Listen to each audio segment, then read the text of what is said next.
Please welcome to the stage, Chloe.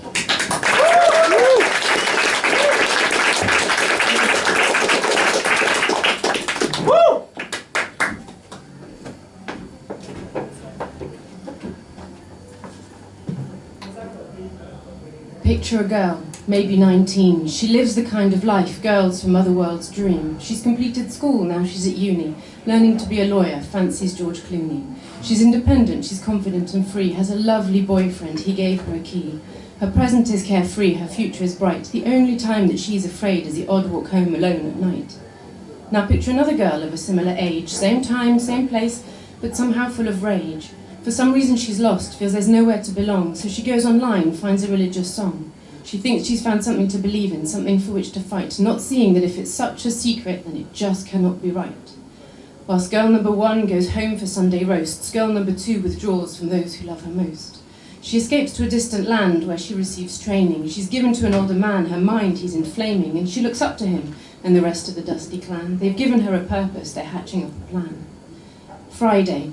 Girl 1 is at a bar with a bunch of friends. They're chatting, laughing, drinking, celebrating the weekend. Meanwhile, girl 2 is in the car, heading into town. She too is with some friends, but each wears a silent frown. As girl 1 hugs her boyfriend amongst music and fairy lights, girl 2 is rounding the corner, preparing for her night. It starts with pops and bangs, sounds like firecrackers. No one really reacts until someone's blood splatters across someone else's face. Then instantly there's panic. They all drop to the floor. The shooting sounds like static. Then suddenly, it stops. Nothing but deathly silence, and girl 1 understands this is terrorist violence. As nothing seems to move, she gently lifts her head. All around her people, dead or playing dead. Then she sees number 2, a resolute look on her face. In her right hand is a trigger, a belt around her waist. As girl 2 stepped so quietly, no one heard her come. The living think it's over, those able stand and start to run. Girl 2 shouts something foreign and presses down her thumb. Her body is annihilated and half the scrum succumb. Girl 1, still on the floor, ears ringing and confused, slowly realizes she's still able to move. And she feels no pain at all, so she opens both her eyes. Someone's screaming near her, she hears sirens in the skies. As rescue comes bursting in, she knows she has survived, but not her lovely boyfriend. He's lying by her side, blood pouring from his chest. His ribs poke out like spurs. His watery green eyes are staring up at hers. So although girl number 2 failed to take her life, girl number 1 has lost her way of life. She's lost her sense of freedom. Her entire existence has changed. Now it's not just walking home alone that makes her afraid.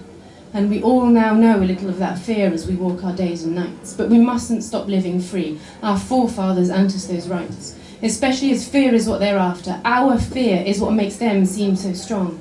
But look past the shadow of a spider and you'll see its legs aren't that long. So as we're gathered in this room to share words, to laugh, to sing, let's show them we're far braver than them, and we're going to carry on living. Thank you.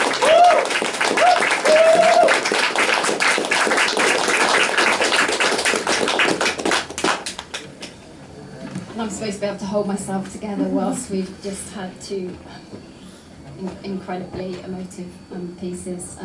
One more time, whilst the judges are